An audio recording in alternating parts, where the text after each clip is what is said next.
know what that music means. It's time for SoCal Spotlight. And we are headed to the beautiful Orange County neighborhood to check out all the fun things to do in San Clemente. Yes. Our Sheba Turk is there live now with how the sea inspires beautiful works of art. Sheba, good morning. These are images we see all the time. It's so cool that they're there.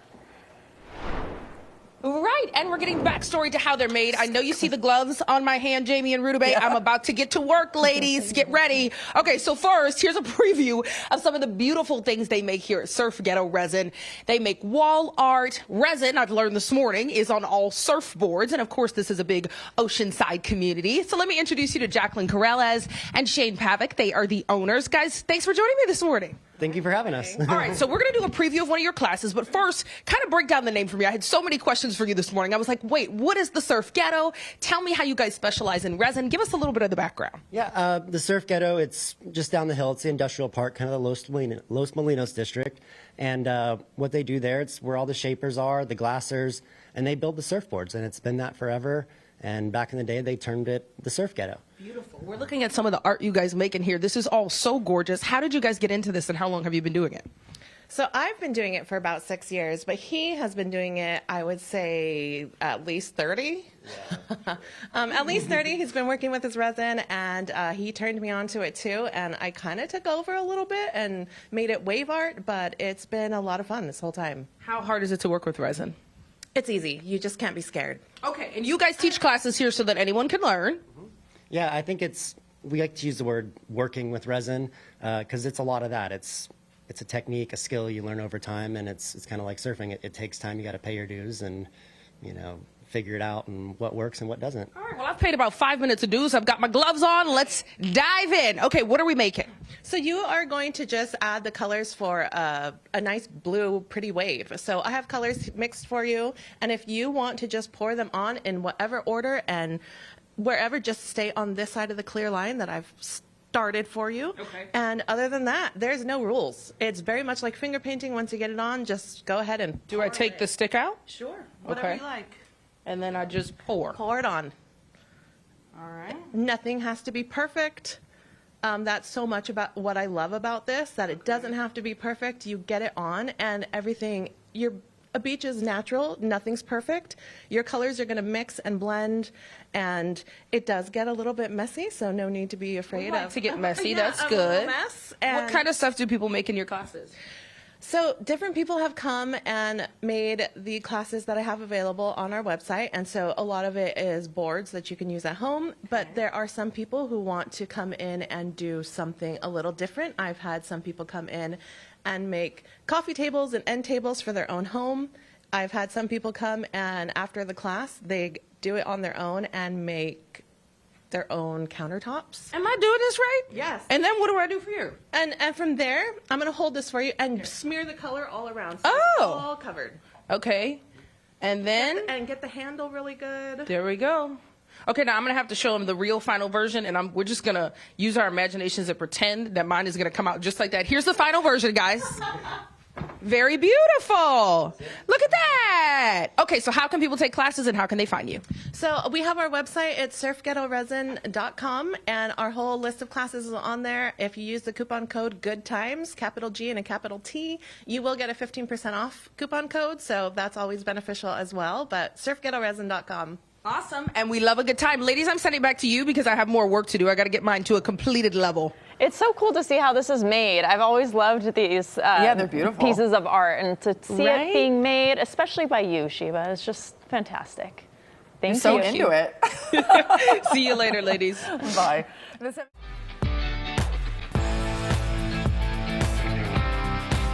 This morning, we're in San Clemente for this morning's SoCal Spotlight, and this one's going to make you hungry. We're getting an inside look at what's been voted the best breakfast and brunch spot in town. Sheba Turk is getting a taste of France this morning at Cafe Mimosa. Sheba, right on time, because you just returned from France, didn't you? And that's what I was telling them, guys. I feel right at home now, and I'm loving to get a taste of France right here in San Clemente. This is a staple that the locals absolutely love. It's beautiful. The dishes are beautiful. So we're going to have some breakfast this morning. Veronica Price is the mastermind behind all of this, and Antoine Price Jr. is her son. Good morning, and thank you guys for having us. Thank you for coming. I was telling you guys I just got back from France, so this feels lovely, and that was the point of you starting your restaurant. You wanted to bring a taste of France to people here in America. That's right. We wanted to do a little coffee shop. It started 33 years ago, and we're all working together. It's a family business, and now we have 3 small businesses, and we're all in town. So San Clemente is pretty nice. We like it. We're not going anywhere. Good. You started with Antoine's Cafe. Of course, you named that after your son back in the 90s, and now you have another spot. Did you ever think you would keep expanding this much? Not really, but opportunity comes, and then you just go for it. And then he likes the restaurant business, so might as well do another one. Yeah. And then we got a bar, and then my other son works with me at the other restaurant at Antoine. So we're all together. That is wonderful. How wonderful is it to carry on your mother's legacy? That must feel great. Well, I have huge clown shoes to fill, and yeah, I'm always in the shadow of that one. But Looks like yeah. you guys are absolutely doing it. Let's look at the breakfast you have out. I asked you to lay out some of your favorites, so take me through what you put out for us. Alrighty, so this one we have the pork belly Benedict. So our hollandaise has a little bit of smoked paprika. That's why you get the color. Pork belly on brioche. Next one is going to be our traditional mimosa omelet. And then after this, we have our brulee French toast. Oh my goodness, tell me more because I've been talking about this all morning now, Antoine. So we do a creme brulee French toast with wild berries. And this is usually a table sharing plate. Well, you know, don't judge if I eat it all by myself. And we don't judge on that one. But yes, so we do sweet, savory, and we've got 9 different flavors of mimosas. Yeah, now tell me about that. I saw some on the menu that I've never seen. What are the flavors? Elderberry, lingonberry, elderflower, pomegranate, classic orange, blueberry, peach, mango. We got them all. Beautiful. So creative here. What does it feel like having a staple that people in this community love? It's always nice to be part of this small town, and I love it. So What's your favorite menu item, your personal favorite? I like quiches that José makes. He makes awesome quiches, and you know, French. Being French, a little salad and a little quiche, and then you're ready for lunch. So that's good. Exactly. Antoine, what's your personal favorite? Mine, I'm always going to go with, actually it's not here, but the frisée salad. So potatoes, bacon, 2 poached eggs, salad. It's a breakfast salad, and yeah, it's awesome. Beautiful. Love to see what you guys built. Pass me that French toast over here. That looks so good, and I need to take a bite of it for Jamie and Rutabaga, because how could I leave you without letting you know how amazing this is? Look at that. Get into it. Sheba, Oh that's my what I would have goodness. chosen too to sample. That looks pretty amazing. Is it as good as it looks? And it is. It all looks amazing. So good.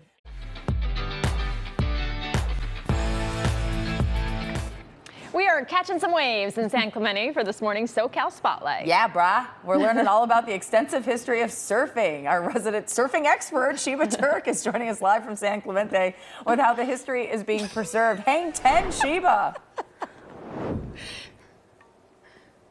Rutabaga and Jamie, I'm so glad that you feed into my delusions. I did go surfing one time and I loved it, and so we're going to stick with that story. I'm inside the Surfing Heritage and Culture Center here in San Clemente, which really takes you through the entire evolution of the history of surfing. Okay, so I pointed out this board, a surfboard, which is 109 pounds they used to use back in the day. I told you it was ridden by a legendary surfer, Dick Metz. He is joining us now. He's the founder of this center, and he wants to tell the history of surfing. You started this back in 1999, and your whole life is about surfing. Well, that's true. It is. I started surfing when I was 5 or 6 years old, and I've been in the surfboard business all my life, so that's all I know. Why did you start this? What did you want people to get out of knowing this history? Well, I think it's really important to see the evolution of surfboards, how they evolved, and how the whole sport grew from next to nothing to what it is today, where there's millions of people surfing or involved in the industry all over the world. No, it is really, really cool. You were telling me that the history really goes back all the way to the 1700s. Well, when Captain Cook discovered Hawaii in 1778, he had an artist on board, and they were surfing in 1778. So we don't know if they started a day before he got there or 100 years before that. Wow. But they've been surfing a long time. Really cool. And some of the differences you were taking me through is really the changes in surfboards and how heavy they used to be. Well, the materials are so important. Obviously, in the early years, the local woods in Hawaii are very dense and heavy. And it wasn't until the Second World War, when fiberglass was invented, that changed everything. We could use lighter woods that didn't soak up the water. And then later on, foam was invented, and the foam boards came out in the 1960s. And you were surfing with some of the great legends that everyone knows of. Their pictures are on the wall. Tell us some of your favorite people you've met over the years. Well, certainly Duke Kahanamoku was a great one in Hawaii. He was a beach boy, a great swimmer, won gold medals in 4 Olympic Games. And he was also in the Tarzan movies with different guys, so he was all over the world, and he talked up the sport of surfing, and that's why he's known as the father of modern-day surfing, which started in the early 1900s. Oh my goodness, you have so much knowledge. He's lived his whole life around surfing, and now he's teaching it to others. So you guys can come visit the center. It's open Tuesday through Saturday from 10 to 5 and get a wonderful tour and hear all these great stories from Dick. Guys, I also asked him if I could tell you this. He's been surfing since 1935. Dick is 95 years old, and so I have to go because I need his skincare regimen. Dick, you look great. I told him I don't believe him. I think he forgot some years in there. I know. They say you look phenomenal, Dick. Well, I lie all the time to young girls. But, well, you got the truth out of me. I got the truth out of you. All right, Sheba and Dick, My new surfing buddy, guys. Oh my gosh. What a gem What a Dick character. is. I love him. Sheba, thank you. Story number 9 is our SoCal Spotlight, and this morning we are exploring a piece of San Clemente's history, and it's one of the best places to enjoy the view. KCAL News reporter Sheba Turk is live at Casa Romantica. Sheba, we're so happy to see it still thriving. Exactly, Amy. It is absolutely gorgeous here. One of the prettiest places I've been since I moved to Southern California. But as you mentioned, they are still recovering from the landslides back in 2023. We're here to talk about that and more with Kylie Travis. She's with Casa Romantica. Thank you for having us this morning. Of course. Welcome to Casa Romantica. You are in the main salon currently. It's just so gorgeous here. It's so beautiful. We're so lucky to have this place open to our community. We're open 6 days a week, and we also host a variety of visual and performing arts programming all throughout the year. So right now we're in the main salon. We had just redone our guest experience in the main salon during the closure of the landslide. So while we were rebuilding, we weren't able to have the main salon open. So we took that as an opportunity to kind of redo the museum experience. So when you come in, you'll see our permanent art collection. You'll see a variety of historic displays talking about the local history in our area and various curated antique exhibitions throughout the site. And then our newest experience we have is our artist studio that we just launched last week. And this is an opportunity for artists to do 4 to 6 month residencies. It's different than a normal exhibition because they are encouraged to work at the Casa. So as you're visiting, you could see an artist painting here. And they're encouraged to sell their work and show their work. So it really is our initiative to actively support the artist community. That's really amazing. We're going to stop where we are right here because we just left the Surfing Heritage and Culture Center, and you guys actually partnered with them for this display. We did. We had these original old photos, but we wanted to update the information, and there's kind of a funny story about this display. They worked with us to provide more context and more beautiful stories of our community, and so they helped us update this display, and along with notable figures, one of them is the gold medalist from the Olympics that we just had, Carolyn Marks. And when we first printed it, she was going to the Olympics, and then she won, so we had to go reprint it and make sure we put gold medal winner next to her name. But amazing. Yeah, that was a wonderful partnership between our institutions. That's really great. Yeah. And in some ways, you guys are still recovering from the landslide. Talk about what was lost during that and what you still have to recover. Yes, so physically we are 2.5 acres of house and gardens. We lost a half acre. And all these spaces are really important to our cultural center for classes and performances, field trips for students. So it's taken a lot for us to kind of rearrange how we use the space, why we kind of updated the inside while it was closed. But we still are recovering financially too.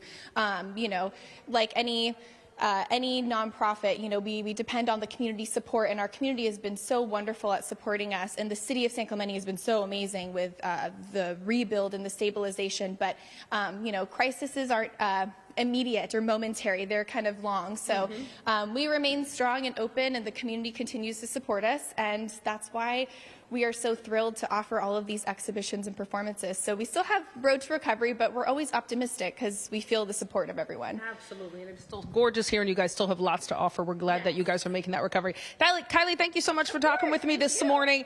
Amy, I cannot get over that this was the house of the founder of San Clemente. Like, could you imagine living here? Him, his wife, and his 10 kids. I guess this is the size of house you need if you have 10 kids.